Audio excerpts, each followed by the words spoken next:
Hey guys, it's Courtney from Willow's Bloom, a sanctuary of self-care for women entrepreneurs. Today I want to talk to you guys about the astrology basics and how to find your unique cosmic fingerprint. So astrology is a fascinating topic that takes many years of study to really become an expert in. I would not say that I'm an expert, but I'm happy to share what knowledge I have with you guys. I also have my little planet themed shirt because I'm really excited about today's topic. Astrology can teach you a lot about your strengths and your weaknesses and different aspects of your personality. I first got really into astrology because I discovered that there were so many diverse parts of myself that seemed to be conflicting. And I really struggled with that. I struggled to come to terms with it. I struggled to find my identity and understand who I was.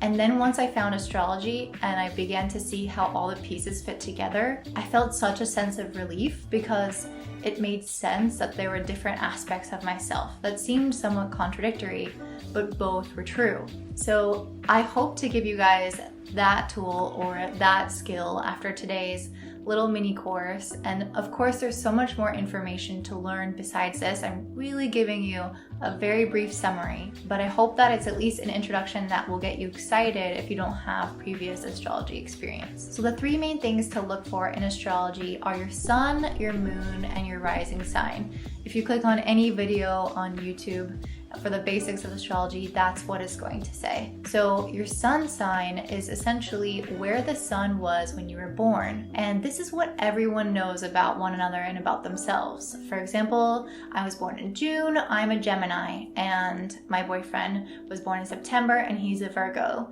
So these kinds of things are the stuff that Joe Schmo knows down the street. And you might look up your horoscope or you might look up things about Geminis or Virgos and not relate to it, think it's a little bit simplified. Well, that's because it is. Because actually you have a ton more planets, stars, and asteroids and other celestial bodies in the sky in different places when you're born. And a combination of all these different things actually make up your personality. So even though I'm a Gemini, I have a lot of other planets in different placements that make me seem more serious or more like a Capricorn or more like a Virgo or this or that. So I'm gonna explain a little bit about all of this so you guys can get a better idea of what I'm talking about.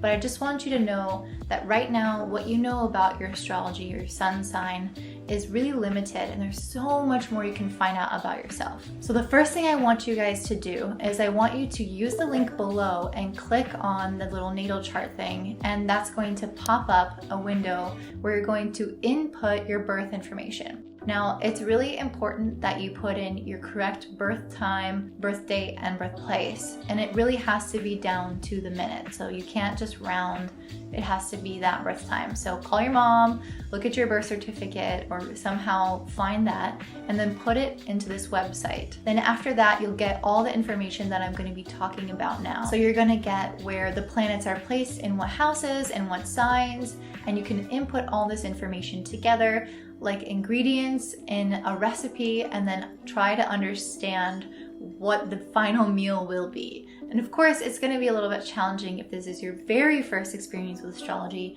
but it's fun, and the more that you dig into it, the easier it becomes and the more you'll learn. So earlier I mentioned that the three most important points are your sun, your moon, and your rising sign. So the sun is the core essence of who you are. It's the ego of yourself. It's the passion and the fire and everything that drives you. The sun is really most basic part of yourself, but it's only really 1/3 of the core of who you are. My sun is in Gemini, and that means that I'm a very communicative person. I like to chat and talk and sort of appear to be on surface level of things and not go super deep.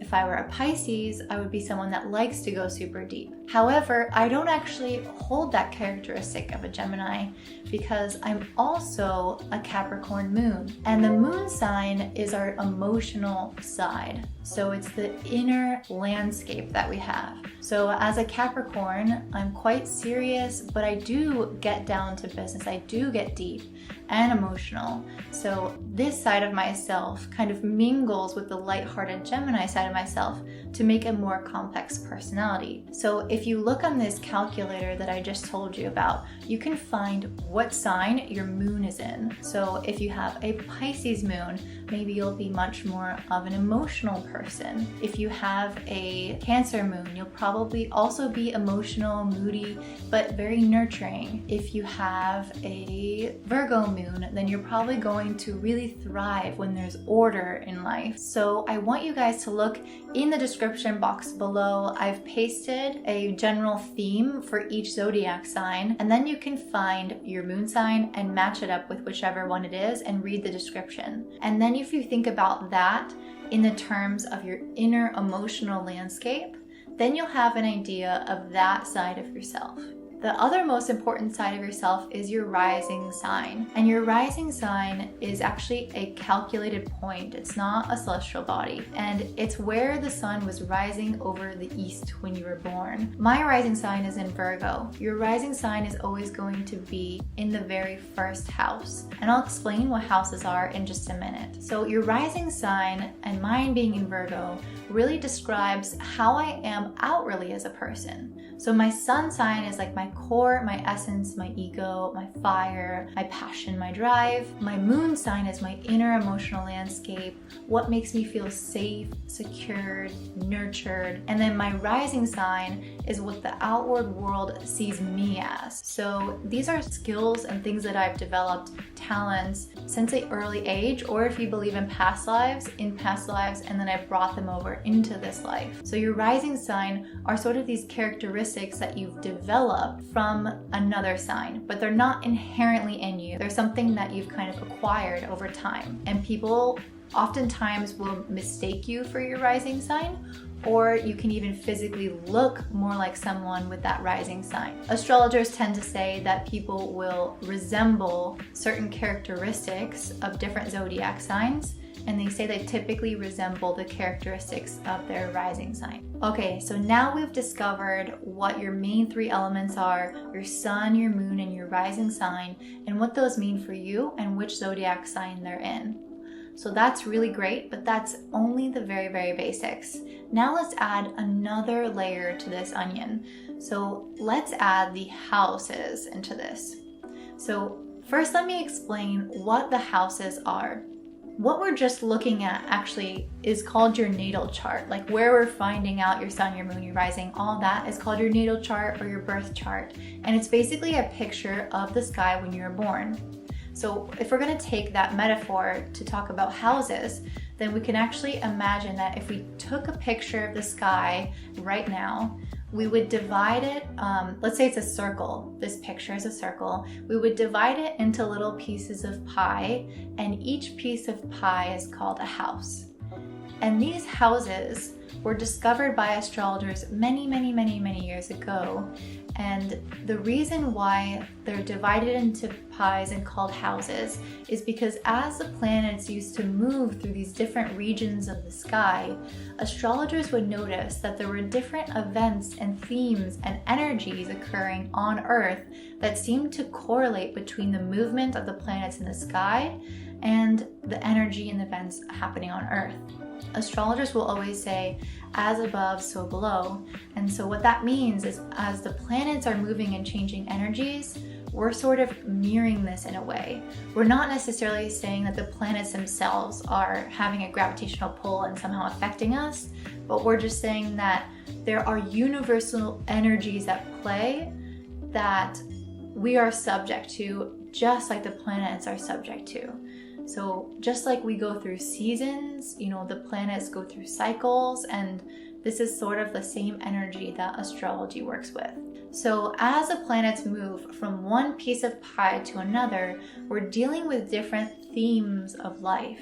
And that's what's encapsulated in each house, a different theme of life. So we have 12 houses, and in the very first house, we start with the most basic part of yourself, your identity, the core of who you are. And then as you go through the houses until the 12th, you add another layer of complexity to who you are as a person, and you build and you build. And then at the very end, you sort of reach this this place that's further from you, the furthest possible. It's more like the spiritual realm. So it starts with the very inner self, and then you add values and family and fun and career and yada yada yada, and then eventually you make your way into sort of spiritual pursuits or mystical beliefs and things like that, things that are less tangible and less about who you are as a person. So what you need to do is look at your sun, moon, and rising sign, pair that with the zodiac sign, and then find which house it is on the piece of pie. If it's the first house, this is about yourself and your identity. If it's in the second house, then this is about your values, your money, your mindset, your beliefs. If it's in the third house, then it's about your close community, it's about social networking and communication. If it's the fourth house, it's about your family and your roots and more of this deep sense of self with connection to those around you. The fifth house is about everything fun, romance, dating, creativity, playfulness, children. The sixth house is about everyday life. It's about your everyday work life, your health, your wellness, your schedule, and just your daily activities. The seventh house is all about relationships, and more specifically intimate relationships, like husband and wife kind of thing, or wife and wife. And then the eighth house is about sort of other people's money, business. It can be basically where you go and you meet the world's resources. So it's not about your resources. That would be the second house. It's about sort of everyone else's resources and your connection to them. The ninth house is about higher learning, traveling. It's about self-discovery and any kind of faraway exploration in order to find out new things. So that could even be by reading a book. The 10th house is all about your career and your legacy and your place in this world. The 11th house is about community, friendship. It's about a larger community. So while the third house is about your nearby community, like your neighborhood, the 11th house would be like your state or a larger area. And the last one is the house of spirituality, mystical pursuits, dreams, basically everything that seems quite whimsical and whatnot. So those are the 12 houses. I'm also going to list them down below. So find out where your sun, moon, and rising sign fall. Maybe they fall in, for example, the 9th house. My sun falls in the 9th house and is in Gemini. So what I'm going to do is I'm going to piece this information together. So here's a formula that I like to use. I consider the planet the type of energy that we're working with. And then I take the zodiac sign and I say, this is how this energy is expressed. And then you find the house and then you say, this is where the energy is expressed.